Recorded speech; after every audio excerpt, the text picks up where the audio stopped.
Yesterday we have studied about the force. कि what is the force? I just want to recap you कि force क्या होता है. Force is a push or pull. Force is what? Is a push and pull. With the help of force तुम क्या कर सकते हो? What you can do? What is the effect of force? You can change the state of the body. कि कोई rest में है तो चल पड़ेगी तो रेस्ट में आ जाएगी. You can change the direction. कि आप क्या किसी बॉडी की डायरेक्शन चेंज कर सकते हो. या you can say you can change the shape of the body. आप किसी बॉडी की शेप चेंज कर सकते हो. Now we are going to discuss one of the most important topics and topic is that Newton's law of motion.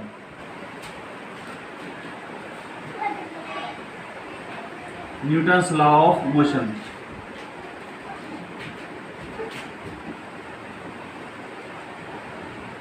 Newton's ने अपना जो है लॉ दिए थे कुछ, और ये इतने इंपॉर्टेंट है कि मैं आपको बता नहीं सकता. पूरे संसार यूनिवर्स का बेस यही लॉ है.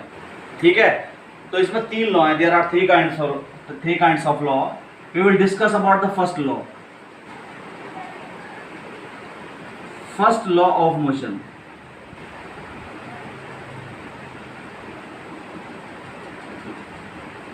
फर्स्ट लॉ ऑफ मोशन क्या कहता है? बड़ा इंपॉर्टेंट है, बड़ा सिंपल सा है.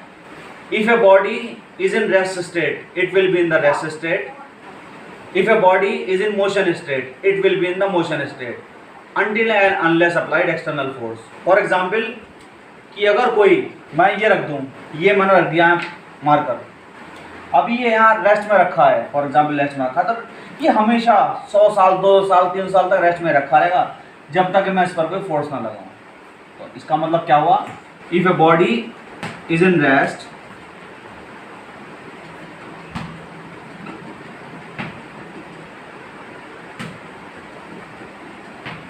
it will remains in rest. Yeah, you can say if a body is in motion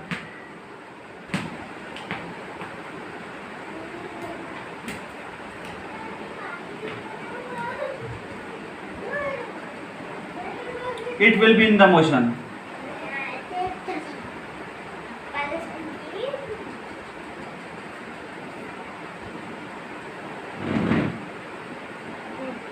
Until and unless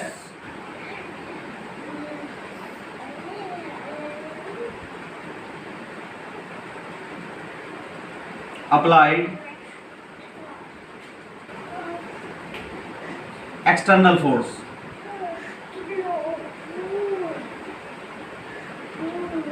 कि जब तक जो है आप उस पर कोई एक्सटर्नल फोर्स नहीं लगाएं.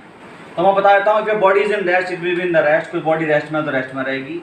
If a body is in motion it will be in the motion. ये चीज थोड़ा समझ में नहीं आती. दूसरी line, if a body is in motion it will be in the motion. आप सोचते होंगे साइकिल आपने धक्का दे दिया, चला दी, कुछ दूर चलने के बाद रुक जाती है, वहाँ फ्रिक्शन फोर्स लगते हैं. लेकिन आप समझो, अगर आप स्पेस में हो, अंतरिक्ष में हो, अंतरिक्ष में मैं आपको हल्का सा धक्का मार के छोड़ दूँ तो आप देखोगे आप चलते चले जाओगे, रुकोगे नहीं जब तक कोई आपको रोकने की कोशिश ना करे. ठीक है, तो यहीं से पता लगा, if a body is in rest it will be in the rest. If a body is in motion it will be in the motion. Until and unless, जब तक तुम कोई बाहर से फोर्स नहीं लगाओगे. तो that is the first law of motion. Now we will see second law of motion. इसको तुम दे भी सकते हो फर्स्ट लॉ ऑफ मोशन का. थोड़ा सा मैं आपको एक एग्जाम्पल बताता हूँ. आपने ग्लास लिया, ग्लास के ऊपर एक पेपर रखा ऐसे करके, और पेपर के ऊपर आपने कॉइन रख दिया. कॉइन का मतलब सिक्का, मान लो 2 रुपये का सिक्का रख दिया. आप जैसी तेजी से ऊपर खींचोगे इसको, कागज को, तो सिक्का क्या होगा? न्यूटन्स लॉ ऑफ मोशन की वजह से, क्योंकि पहले किस स्टेट में था? रेस्ट स्टेट में था. अब भी रेस्ट स्टेट में रहेगा तो पेज तो आगे निकल जाएगा, सिक्का नीचे गिर जाएगा. ठीक है, इसका सेकंड एग्जांपल है कि जब तुम बस में बैठे रहते हो, बस जैसे ही चल पड़ती है तो आप लोग पीछे की तरफ गिरते हो. उसका कारण क्या है? कि आप लोग रेस्ट स्टेट में रहते हो. न्यूटन्स लॉ ऑफ मोशन की वजह से जैसी गाड़ी एकदम एक्सेलरेट करती है तो आपके पीछे की तरफ जो है फोर्स लगता है. क्यों लगता है? क्योंकि आप रेस्ट स्टेट में थे, आप रेस्ट स्टेट में रहने की कोशिश करोगे. ठीक है, इसके कुछ एग्जाम्पल हैं. Now we will see second law of motion. ठीक है, now we will see Newton second law of motion. इसको पहले समझना पड़ेगा. इसकी पहले डेफिनेशन याद कर लो. The rate of change of momentum directly proportional to the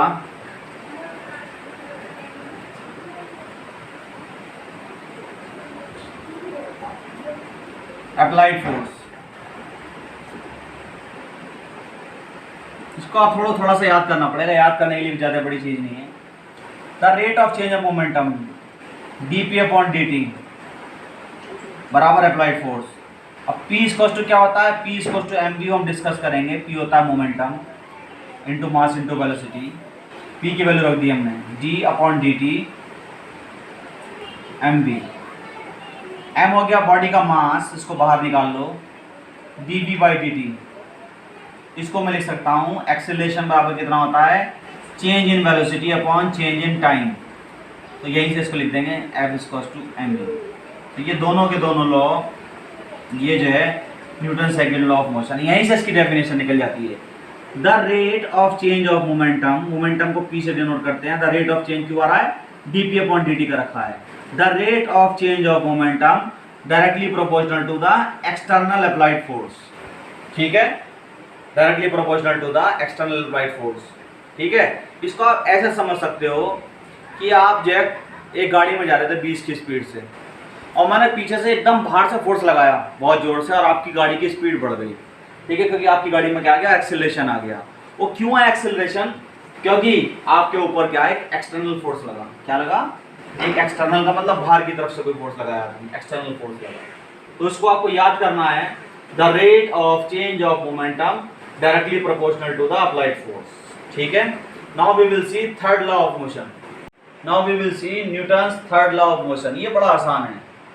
आप दीवार पे जो है बॉल को फेंको, तो क्या बॉल वापस हो जाती है दीवार से टकरा के, बिल्कुल वापस हो जाती है।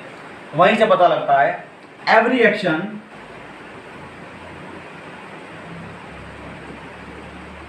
There is equal and opposite reaction.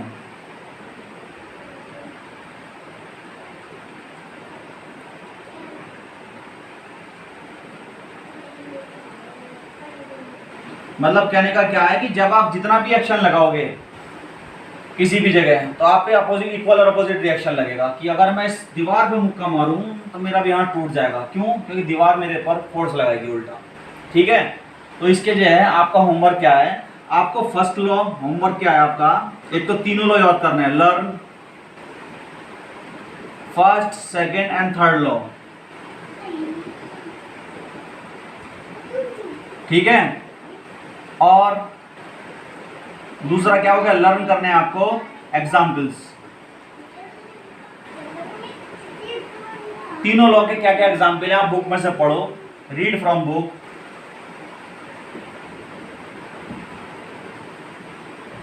Then उसके बाद क्या करना, नोट इन योर कॉपी।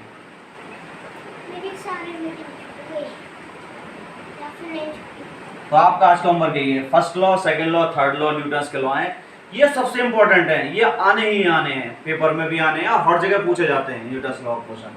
तो आपको इस न्यूटन लॉ ऑफ मोशन को तीनों को लर्न करना है, और साथ में फर्स्ट लॉ के क्या एग्जाम्पल है, सेकंड लॉ के क्या एग्जाम्पल है, थर्ड लॉ के क्या एग्जाम्पल है, ये आपको मुझे बताने हैं।